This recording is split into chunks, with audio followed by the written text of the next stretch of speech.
Good morning, students. Myself, Dr. B.L. Bhadu from Government College, बावड़ी। आज हम BA part प्रथम में भारत के भूगोल में लोहा और इस्पात उद्योग के बारे में अध्ययन करेंगे। आप मेरे एक दो प्रश्नों के पहले उत्तर दीजिएगा। प्रश्न मेरा ये है कि भाई औद्योगिक क्रांति की शुरुआत सबसे पहले कब और किस देश में?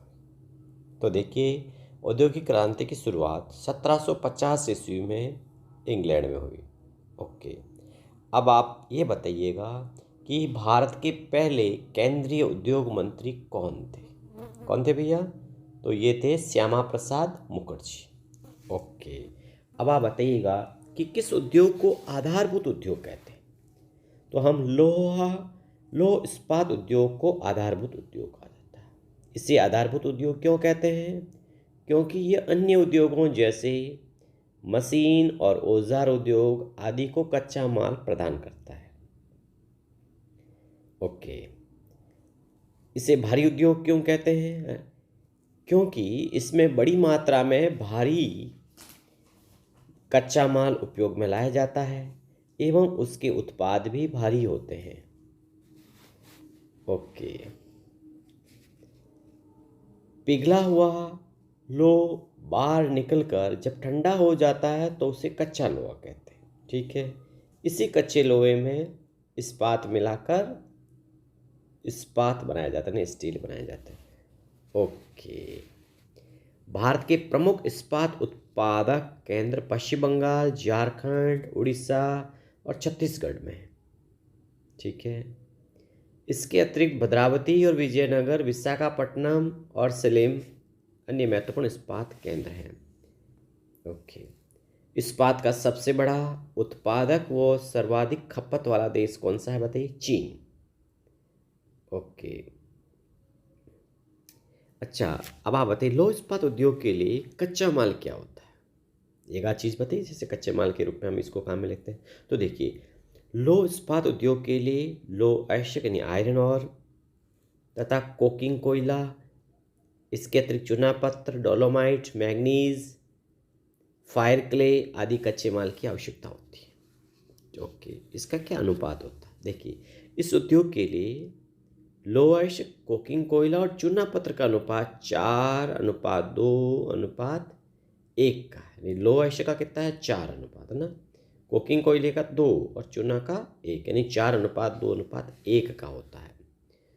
ओके, भारत में उच्च कोटि का लोहा कहाँ मिलता है? देखिए, भारत में छत्तीसगढ़, उत्तरी उड़ीसा, झारखंड और पश्चिम बंगाल में उच्च कोटि का लोहा यानी अच्छी गुणवत्ता वाला कोकिंग कोयला आदि के लिए समृद्ध क्षेत्र है।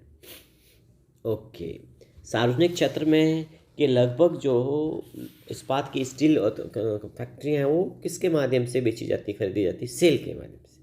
सेल का full form steel authority of India. Okay, अब आप बताइए देश का पहला जो लौह इस्पात का कारखाना कहाँ स्थापित हुआ? देखिए, देश का पहला लौह इस्पात कारखाना 1974 ईस्वी में पराकर नदी के किनारे कुल्टी, कहाँ है कुल्टी? आसनसोल, पश्चिम बंगाल में। ओके, कुल्टी नामक स्थान पर बंगाल आयरन वर्क्स के नाम से स्थापित किया गया था। बाद में ये कंपनी फंड के अभाव में बंद हो गई, तो बंगाल सरकार ने इसका अधिग्रहण कर लिया और इसका नाम बदलकर बराकर आयरन वर्क्स रखा गया। ओके, देश में सबसे पहला बड़े पैमाने का लौह इस्पात कारखाना 1907 ईस्वी में तत्कालीन बिहार राज्य, वर्तमान झारखंड में स्वर्णरेखा नदी की घाटी में सांगची ओके, वर्तमान जमशेदपुर सांगची नामक स्थान पर जमशेदजी टाटा द्वारा स्थापित किया गया।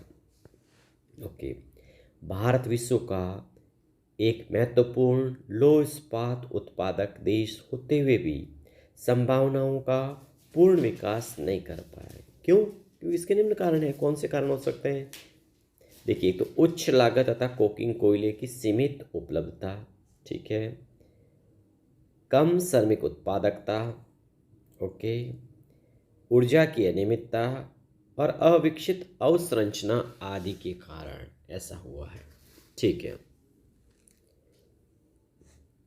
तो ये सब है। अब देखिए कि इंटीग्रेटेड जो स्टील प्लांट्स हैं, एकीकरण जो इस्पात इकाइयाँ हमारे यहाँ कहाँ कहाँ हैं उसके बारे में बताइएगा। तो देखिए एक तो है टाटा लो इस्पात कंपनी कहाँ है, टिस्को, ये जमशेदपुर झारखंड में है। ओके, ये कब स्थापित हुई भाई, तो 1947 ईस्वी में पूर्व भारत में केवल एक ही इस्पात कारखाना था जो 1907 में Tata iron steel company TISCO के रूप में स्थापित किया गया। ओके, टाटा लो इस्पात कंपनी मुंबई नागपुर कोलकाता रेल मार्ग के बहुत निकट है। यहाँ से उत्पादित इस्पात के निर्यात के लिए सबसे नज़दीकी पतन कोलकाता था। ओके, आप तो इनसे करो, इन फैक्ट्रियों के नाम नहीं बताइएगा, है ना, डिटेल में जाइए। चलिए, तो भारतीय लो इस्पात कंपनी कहाँ है, ये बर्नपुर में है। ओके, विश्व से आयरन स्टील कंपनी कहाँ है, ये भद्रावती। कहाँ है भद्रावती, भद्रावती नाम की जगह बताइए कहाँ है, ये कर्नाटक में है। ओके, हिंदुस्तान स्टील लिमिटेड कहाँ है, राउरकेला। कहाँ है ये, Orissa. Okay, Hindustan steel limited Bhilai, Bhilai कहाँ है, छत्तीसगढ़। हिंदुस्तान स्टील लिमिटेड कहाँ है, दुर्गापुर पश्चिम बंगाल में। कहाँ है, दुर्गापुर पश्चिम बंगाल।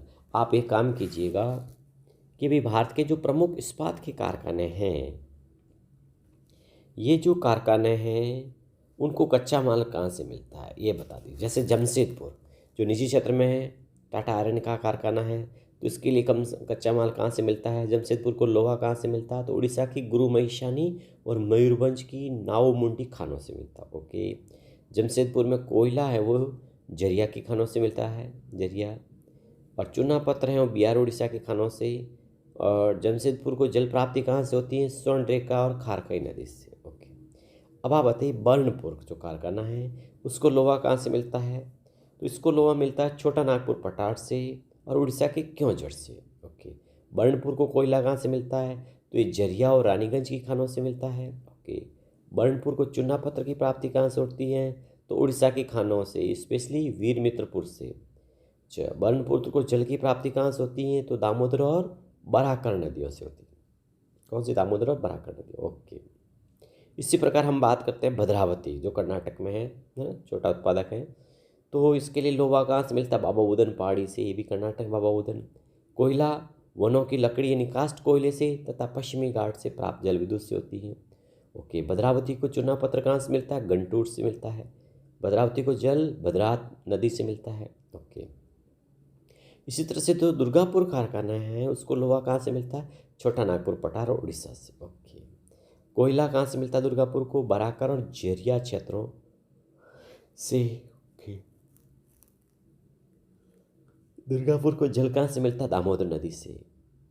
ठीक है, इसी तरह से हमारा एक कारखाना है राउरकेला, इसके लिए लोहा कहाँ से मिलता है, राउरकेला को उड़ीसा की क्योंझर और बोनई खान से।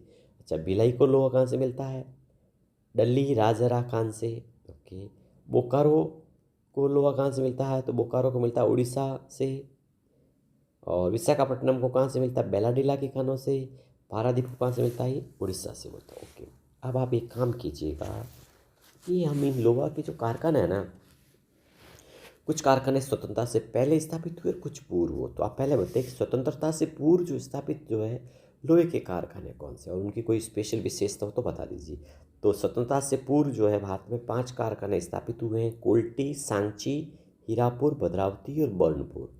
अब इन पांचों के आपको क्या याद रखना है, राज्य। इसके अलावा इनके सन भी आपको याद रखना है। तो देखिए कुल्टी है वो पश्चिम बंगाल में 1874 में स्थापित हुआ, है ना। बाद में बंगालो इस्पात उद्योग में बदल गया। सांची झारखंड में 1907 में स्थापित हुआ, जमशेदजी टाटा द्वारा स्थापित हुआ, है ना। भारत में आधुनिक लो इस्पात कारखाने की शुरुआत कहीं से मानी जाती है, तो ये सांची से मानी जाती है, जिससे आजकल जमशेदपुर कहते हैं। हीरापुर कहाँ है, ये पश्चिम बंगाल में। तो ये कारखाना 1908 ईस्वी में स्थापित हुआ, इसका नाम भारतीय लौह इस्पात कंपनी है। भद्रावती कर्नाटक में है, 1823 में स्थापित हुआ ना। और बर्नपुर पश्चिम बंगाल में है, 1937 में स्थापित हुआ। ठीक है, अब आप एक काम कीजिएगा कि भी जो हमारे कारखाने हैं, है ना, इनमें से जो स्वतंत्रता के पश्चात जो कारखाने स्थापित हुए हैं वो कौन से हैं। तो देखिए दूसरी पंचवर्षीय योजना में 3 कारखाने स्थापित हुए हैं, भिलाई, राउरकेला और दुर्गापुर। भिलाई जो लौह इस्पात कारखाना रूस के सहयोग से स्थापित हुआ, पूर्व सोवियत संघ है ना, और ये दुर्ग छत्तीसगढ़ में है। और हिंदुस्तान जो स्टील लिमिटेड कारखाना है राउरकेला, ये उड़ीसा के सुंदरगढ़ जिले में है और ये जर्मनी के सहयोग से स्थापित हुआ। और हिंदुस्तान जो स्टील लिमिटेड कारखाना है वो दुर्गापुर में है, दुर्गापुर पश्चिम बंगाल के वर्धमान में है। ये ब्रिटेन के सहयोग से स्थापित हुआ। ओके। तीसरी पंचवर्षीय योजना में बोकारो स्टील प्लांट स्थापित हुआ था। ये सोवियत रूस के सहयोग से स्थापित हुआ और बोकारो झारखंड में है। चौथी पंचवर्षीय योजना में कितने कारखाने स्थापित हुए? तो 3। कौन से? सलेम, विशाखापट्टनम और विजयनगर। सलेम इस्पात संयंत्र कहाँ है? सलेम तमिलनाडु में। विशाखापट्टनम कहाँ है? विशाखापट्टनम आंध्र प्रदेश में। और विजयनगर कहाँ है? ये हॉस्पेट बेल्लारी में। ओके। अब देखिए क्या हुआ कि 1974 में सरकार ने स्टील अथॉरिटी ऑफ इंडिया की स्थापना की। Durgapur, Bhilai, Rourkela, Bokaro, Burnpur, Salem, Bhadravati, Visvesvaraya iron steel company का प्रबंधन सेल के अधीन कर दिया। सेल का मतलब स्टील अथॉरिटी ऑफ इंडिया के अधीन कर दिया। अब आप बताइएगा कि भाई लौह इस्पात उद्योग की प्रमुख समस्याएं आपके सामने क्या आ रही है। तो देखिए पहली समस्या अच्छे कोकिंग कोयले का अभाव, दूसरा क्षमता से कम उत्पादन, तीसरा प्रशिक्षित तकनीशियनों का अभाव, चौथा उत्पादन लागत का अधिक होना, पांचवा इस्पात की कीमत संबंधी समस्या, छठा निर्यात संबंधी कठिनाइयाँ। तो इस तरह से ये बहुत से जो समस्या हैं इनसे भी जो है दो चार होना पड़ता है। ठीक है, तो ये आज हमने पढ़ा है लौह इस्पात कारखाना। अगला हम पढ़ेंगे टॉपिक में वो पढ़ेंगे सूती वस्त्र उद्योग के बारे में। Okay, thank you students.